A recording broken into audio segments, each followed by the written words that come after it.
അതൊക്കെ കോൺഗ്രസ്സുകാരാണ് തീരുമാനിക്കേണ്ടത്. SNDP general സെക്രട്ടറിക്ക് പൂച്ചക്ക് മണ്ണ് നിൽക്കേണ്ടത് എന്താ കാര്യം? അവരുടെ പ്രസിഡന്റ് ആകണം, കോൺഗ്രസിൻ്റെ നേതാവ് ആരാകണം, അതല്ലെങ്കിൽ ഭരണത്തിലേക്ക് ആരാകണമെന്ന് അവർ തീരുമാനിക്കണം. 3 പേരുകളുണ്ട്. അതെ, അത് എൻ്റെ അഭിപ്രായം പറയണമെന്ന് നിങ്ങൾ നിർബന്ധിച്ചേ ഞാൻ പറയാം. അതല്ലാതെ എനിക്ക് കോൺഗ്രസിൻ്റെ ആരാകണം മുഖ്യമന്ത്രി, ആരാകാൻ പാടില്ല.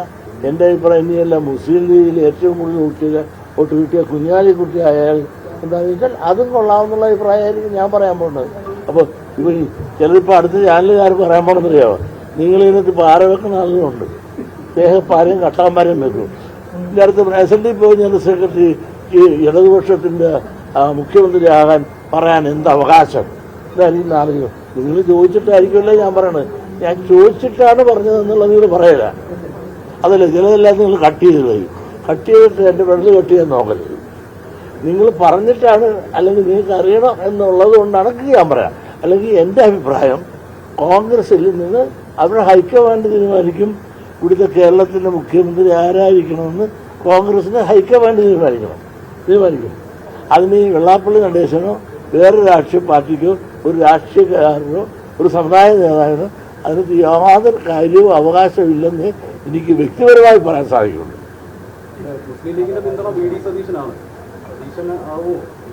എനിക്കറിയില്ല. 3 പേര് നടക്കുന്നുണ്ട് ഉണ്ട്. ഇതൊക്കെ ഞാൻ കണ്ടു, നിങ്ങൾ തന്നെ TV കണ്ടിട്ടാണ് ഞാൻ പറയണത്. ഏറ്റവും കൂടുതൽ പിന്നെ MLA-മാരുടെ വേണുഗോപാലിന്, ഏറ്റവും കൂടുതൽ ഭരണപേര് വിജയമുള്ളത് രമേശ് ചെന്നിത്തലയ്ക്ക്, പിന്നെ പ്രതിപക്ഷ നേതാവെന്ന നിലയിൽ നല്ലപോലെ പ്രകടനം കാഴ്ചവെച്ച ആളെന്നതിൽ ഈ സതീശന് ആകണമെന്നും അതിന് മുസ്ലിം ലീഗിൻ്റെ രഹസ്യ ഒത്താശ ഉണ്ട്. പ്രതിപക്ഷ നേതാവായിരുന്നു, അല്ല എന്ന് ഞാൻ പറയുന്നില്ല. സതീശൻ നല്ല പ്രതിപക്ഷ നേതാവായിരുന്നു.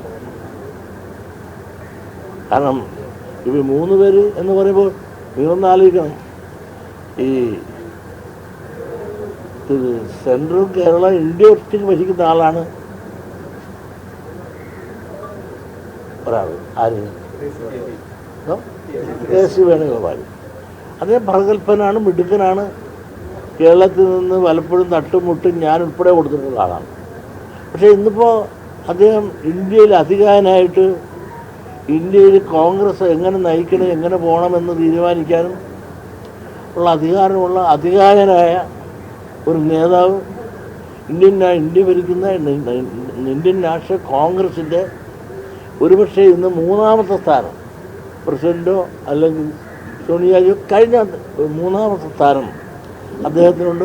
മാത്രമല്ല അദ്ദേഹത്തിൻ്റെ അഭിപ്രായങ്ങൾക്കേറെ വില ഇന്ന് കോൺഗ്രസിനകത്ത് സെൻട്രലിലുണ്ട്. അദ്ദേഹം ഇന്ത്യയിൽ തന്നെ വളരെ സ്വാധീനം ചെലുത്താൻ സാധിക്കുന്ന ഒരാളാണ്. അതുകൊണ്ട് തന്നെ അദ്ദേഹത്തിൻ്റെ സ്വാധീനത്തിൽ ഒരുപാട് MLA-മാരെ സൃഷ്ടിക്കാൻ ഇവിടെ സാധിച്ചിട്ടുണ്ട്. ഒരുപാട് പ്രോബ്ലംസുകൾ പലയിടത്തും പല ആളുകളും പരസ്പരം മത്സരിക്കാൻ കോൺഗ്രസിൽ നിന്ന് വന്നപ്പോൾ അദ്ദേഹത്തിൻ്റെ ഇടപെടൽ കൊണ്ട് അവരെല്ലാം മാറ്റിക്കൊണ്ട് ഒറ്റ കോൺഗ്രസ് സ്ഥാനാർത്ഥിയാക്കി നിർത്താനുള്ള നയവും ചാതുര്യവും നേതൃഗുണവും അദ്ദേഹത്തിന് കാഴ്ചവെക്കാൻ സാധിച്ചു.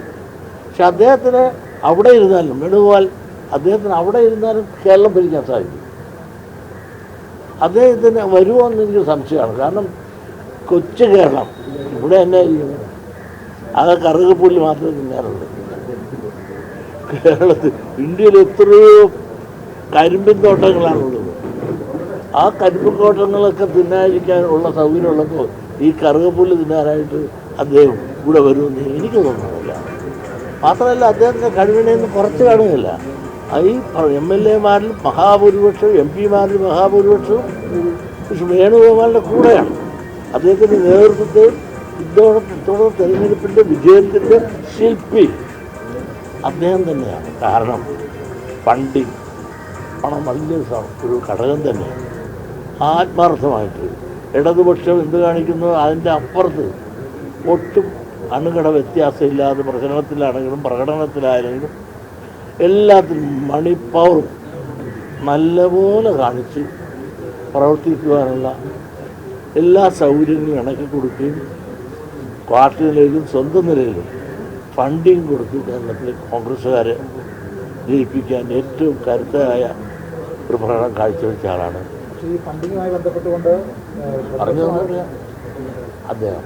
എന്നാൽ രമേശ് ചെന്നിത്തല അദ്ദേഹം ഏറ്റവും കൂടുതൽ പ്രായം കൂടിയാണ്, ഏറെ നാൾ പ്രവർത്തന പാരമ്പര്യം പരിചയമുള്ള ആൾ, മെയ്വഴക്കമുള്ള ആൾ, എല്ലാവരെയും യോജിപ്പിച്ച് കൊണ്ടുപോകാനുള്ള നയവും നയജാതിലുള്ള ഒരു നേതാവ് രമേശ് ചെന്നിത്തല. അദ്ദേഹത്തിന് ആരുമായിട്ട് ഒരു കോൺട്രവേഴ്സി ഉണ്ടായിട്ടില്ല. എല്ലാവരെയും യോജിപ്പിച്ച് കൊണ്ടുപോകാനും നയജാതിരും. മാത്രമല്ല സെൻട്രലിൽ വളരെ നാൾ പല മേഖലയിൽ പ്രവർത്തിച്ചും പരിചയപ്പെട്ടും ഹിന്ദിയും എല്ലാം സംസാരിച്ച് അദ്ദേഹത്തിൻ്റെ ജൂനിയറായിരുന്ന ആളുകളാണെന്ന് വലിയ നേതാക്കന്മാരായി ഉയർന്നപ്പോൾ പോലും ആരുമാകാൻ സാധിക്കാതെ എല്ലാം സഹിച്ചും കൊടുത്തും മറ്റുള്ളവർക്ക് അധികാരം കൊടുക്കുമ്പോൾ അത് സഹിച്ചും നിന്ന ഒരു നേതാവാണ് രമേശ്. എന്നാൽ പ്രതിപക്ഷ നേതാവെന്ന നിലയിൽ അദ്ദേഹം 5 കൊല്ലം വിരൽ ചൂണ്ടി നിന്നുകൊണ്ട് പ്രഗത്ഭമായ രീതിയിൽ പ്രതിപക്ഷ നേതാവെന്നുള്ള ആ പ്രവൃത്തി അദ്ദേഹം ചെയ്തു എന്നുള്ളത് നേരെ തന്നെയാണ്. ഇതിലാര് വേണം എന്ന് തീരുമാനിക്കേണ്ടത് ഞാനോ അല്ല, നിങ്ങളോ അല്ല. ഇതെല്ലാം തീരുമാനിക്കേണ്ടത് ഹൈക്കമാൻഡാണ്. ഹൈക്കമാൻഡ് അവരുടെ തീരുമാനം അനുസരിച്ച് യുക്തമായ ആളുകൾ അവരെടുക്കട്ടെ.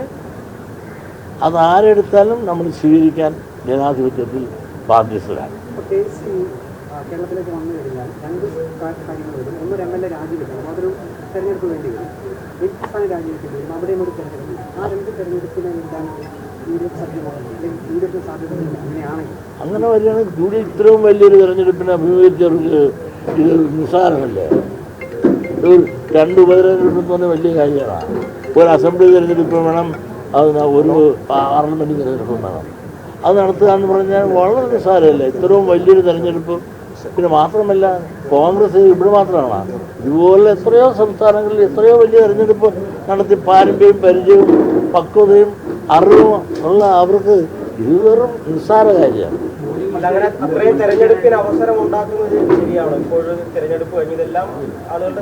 അതൊക്കെ പറ്റി പൊളിറ്റിക്സാണ്. അതൊക്കെ അങ്ങനെയുള്ള പലതും നടന്നിട്ടുണ്ടല്ലോ. അതൊക്കെ നടക്കാതിരിക്കാം. അതൊക്കെ എല്ലാം രാഷ്ട്രീയക്കാർക്ക് വിടുക. അത് രാഷ്ട്രീയ തീരുമാനമാണ്. അത് ഞാൻ അല്ലല്ലോ പറയേണ്ടത്. പറഞ്ഞപ്പോൾ പഠനം നടത്തിക്കൊണ്ടിരിക്കില്ലേ? പഠനം നടത്തിക്കൊണ്ടിരിക്കുന്നതിന് പഠിച്ച് അവരുടെ അഭിപ്രായം പറയട്ടെ, എന്നിട്ട് ഞാൻ പറയാം. ആക്ഷേപമുള്ളത് അങ്ങുകൂടി തോൽവിക്ക് കാരണമായെന്ന് ആക്ഷേപമാണ് കേൾക്കുന്നത്. അങ്ങുകൂടി ഇടതുപക്ഷത്തിന്റെ കോൺഗ്രസ് തോൽവിക്ക് കാരണക്കാരനായെന്ന് ആക്ഷേപം ഉയർന്നു വരുന്നു. അത് ഈ ചില ബുദ്ധികൾ ഇങ്ങനെ പറയും. പ്രത്യേകിച്ചും അത് പറയാൻ പ്രധാനമായിട്ട് വരുന്ന ലീഗുകാരാണ്. ഞാനൊരിക്കലും മുസ്ലിം വിരോധിയല്ല, മുസ്ലിങ്ങളെ എതിർത്തിട്ടുമില്ല.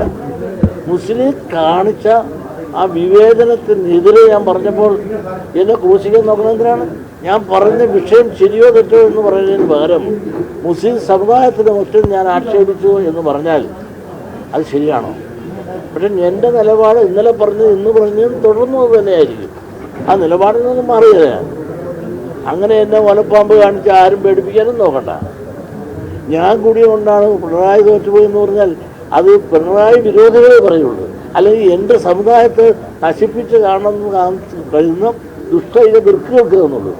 ഒരു കാര്യം നിങ്ങൾ മനസ്സിലാക്കാം, SNDP യോഗത്തെ തകർക്കാനോ തളർത്താനോ ഒരു പാർട്ടിക്കും ഒരു പുല്ലും ചെയ്യാൻ സാധിക്കില്ല. ഞങ്ങൾ ഒന്നാണ്. ഈ സംഘടന പലരും പുലർക്കാനും തകർക്കാനും പല രാഷ്ട്രീയക്കാരും നോക്കിയിട്ടുണ്ട്. ചില വ്യക്തികൾ നോക്കുന്നുണ്ട്. ഇതൊന്നും ഇതിനേശത്തില്ല. ഞങ്ങളുടെ കൂട്ടത്തിൽ എല്ലാ രാഷ്ട്രീയക്കാരും ഉണ്ട്. അതെല്ലാം ഒന്നിച്ചിനിയും പോകും.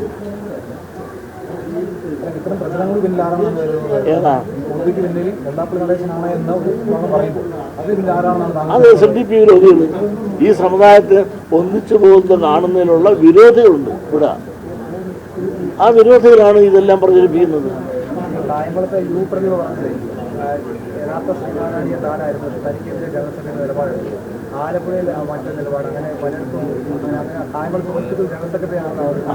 അവരുടെ വിശ്വാസം അവരെ രക്ഷിക്കട്ടെ. കാരണം കായംകുളത്ത് കമ്മ്യൂണിസ്റ്റ് പാർട്ടി പലതരത്തിലായിരുന്നു എന്നുള്ളതിനെ പറ്റി അവരെന്താ പറയാത്തത്? ഗ്രൂപ്പ് പൊതുവെ പറഞ്ഞു ഇങ്ങനെ ഞാനാണ് തോൽപ്പിച്ചത്. അല്ല, ഞാൻ അനുകൂലമായിട്ട് അവർ പറയുകയില്ല. ഞാൻ അവരുടെ കാര്യം വല്ലതും ചെന്നോ കൊണ്ട് കമ്മ്യൂണിസ്റ്റ് പാർട്ടി എത്ര തട്ടിലായിരുന്നു അത് പറ. ഞാൻ സ്വന്തം കുറ്റം കണ്ടുപിടിക്കാതെ ബാക്കിയുള്ള കുറ്റം കണ്ടുപിടിക്കാൻ നടക്കാൻ കാലങ്ങളത്ത് കമ്മ്യൂണിസ്റ്റ് പാർട്ടി എത്ര ഗ്രൂപ്പായിരുന്നു, ഇപ്പം തന്നെ എത്ര ഗ്രൂപ്പാണ് നടപടി തുടങ്ങിയിട്ടില്ലേ? പിന്നെ അവർക്ക് അവിടെ നിൽക്കാനുള്ള അർഹതയില്ല എന്ന് അവിടെ ജനം കണ്ടുപിടിച്ചു. പിന്നെ എതിർനിന്ന് സ്ഥാനാർത്ഥി എത്രയോ പ്രാവശ്യം തോറ്റ ആളാണ്. അയാളെ ജയിപ്പിക്കണമെന്നുള്ള വികാരം അവിടുത്തെ ജനങ്ങൾക്കുണ്ടായെങ്കിൽ ഞാനാണ് കുറ്റക്കാരൻ. കാരണം ഇഷ്ടമില്ലാത്ത അച്ചു തൊട്ടതെല്ലാം കുറ്റമെന്ന് പറഞ്ഞത് ജയിച്ചതല്ല അവരുടെ ഗുണം, തോറ്റതല്ല എൻ്റെ ദോഷം കൊണ്ടാണെന്ന് വ്യാഖ്യാനിക്കുന്നത് ശരിയല്ല. ഇപ്പോൾ മുസ്ലിം ലീഗ് നേതാക്കൾ ഇപ്പോഴും പറഞ്ഞുകൊണ്ടിരിക്കുന്നത് പറയുന്ന BJP ആയിട്ട് ഡീലുണ്ട്. ആ ഡീലിന് ഇടനിലക്കാരനായിട്ട് നിൽക്കുന്നത് താങ്കളാണ്. അപ്പോൾ താങ്കൾ മകനെ അപ്പുറത്ത് നിർത്തിക്കൊണ്ട് ഇവിടെ നിന്നുകൊണ്ട് ഒരു പാലമായി പ്രവർത്തിക്കുന്നു എന്നുള്ള ആരോപണം ഈ തെരഞ്ഞെടുപ്പിന് ശേഷവും മുസ്ലിം ലീഗ് ഉന്നയിക്കുകയാണ്. അവരുന്നയിച്ചോട്ടെ, അവരെന്തെല്ലാം ഉന്നയിക്കും. അവരൊരു കാലത്ത് ബായി എന്ന് പറഞ്ഞ് എന്നെ കൊണ്ടുവന്ന് പിന്നോക്ക സമുദായ മുന്നണിയെന്നും സമുദായ മുന്നണിയെന്നും സംവരണ സമുദായ മുന്നണിയെന്നും പറഞ്ഞ് എന്നെ കൊണ്ട് ചക്കരബീരെന്നും പറഞ്ഞ് എന്നെ കെട്ടിപ്പിടിച്ചുകൊണ്ട് കുറേ നാൾ നടന്നതല്ലേ. എന്നിട്ട് എന്നെ ചതിച്ചല്ലേ വിട്ടു. അവർ പറയും ചതിയും ചന്തുമാരല്ലേ. എന്ത് തന്നു? ഇവിടെ ആത്മപരിശോധന നടക്കട്ടെ. കാരണം കുഞ്ഞാലിക്കുട്ടിയെ കുട്ടിയുള്ള നല്ലൊരു രംഗത്തുണ്ട്. അതുകൊണ്ടാണ് നിങ്ങൾ നോക്കുക, കുഞ്ഞാലിക്കുട്ടി എന്തുമാത്രം വോട്ട് കിട്ടി. ജാതി മതം നോക്കാതെ എല്ലാ ആളുകളും ഒന്നിച്ചൊരിച്ച കുത്തുകുത്തിയുകൊണ്ടാണ് കുഞ്ഞാലിക്കുട്ടിക്ക് 1 ലക്ഷത്തിന് അടുത്താണ് വോട്ട് കിട്ടിയത്. ധാരയില്ല, അത് മുസ്ലിം വോട്ടല്ല. കുഞ്ഞാലിക്കുട്ടി എന്ന് പറഞ്ഞാൽ കുഞ്ഞാലിക്കുട്ടി തീവ്രവാദി എന്നല്ല. അങ്ങനെ മിതവാദിയും അതുപോലെയല്ല, ഒരു നീതി എല്ലാ വിഭാഗങ്ങളും കിട്ടണമെന്ന് ആഗ്രഹിക്കുന്ന ഒരു മാന്യനാണ്, എല്ലാ അർത്ഥത്തിലും മാന്യനാണ്. ഇതിൽപ്പെട്ട മറ്റു പലരും അങ്ങനെയല്ല. മതമാണ്. 8-9 കൊല്ലം ഞങ്ങളുടെ ഭരണം ഇല്ലാതെ പോയി. ആ കുറവെല്ലാം ഞങ്ങൾ പരിഹരിച്ച് മേടിച്ചിരിക്കും എന്ന് പറഞ്ഞ ഷാജിയെ പറ്റി ആരൊന്നും പറഞ്ഞില്ല. മതമാണ്, മതത്തിലും തീവ്രവാദികളെ പറ്റി പറയുന്നില്ല. അതുകൊണ്ട് പൊന്നു സഹോദരന്മാരെ,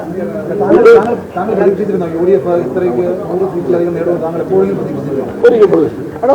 അവർ പ്രതീക്ഷിച്ചിരുന്നില്ല. പിന്നെ എങ്ങനെയാണ് ഈ പറഞ്ഞ തീവ്രമല്ലേ?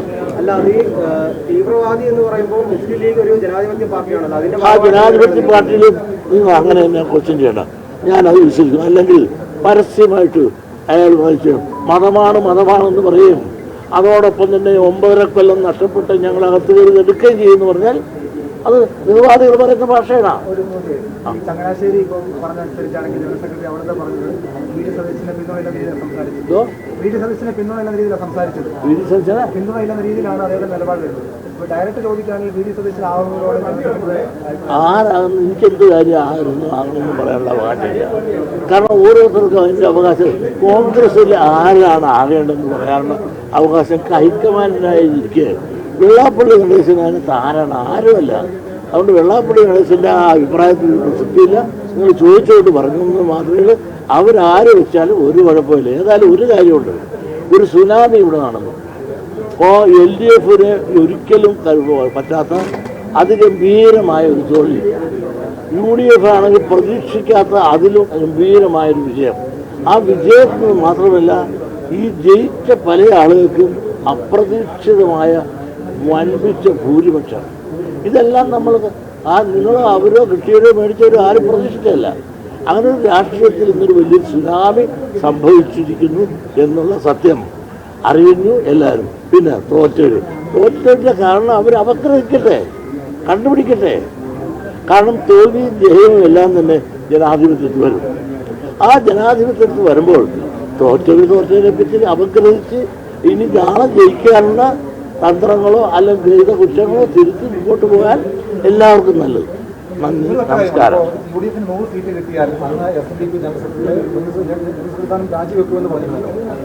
അങ്ങനെ പലരും പറഞ്ഞു. അങ്ങനെയൊന്നും പറഞ്ഞില്ല.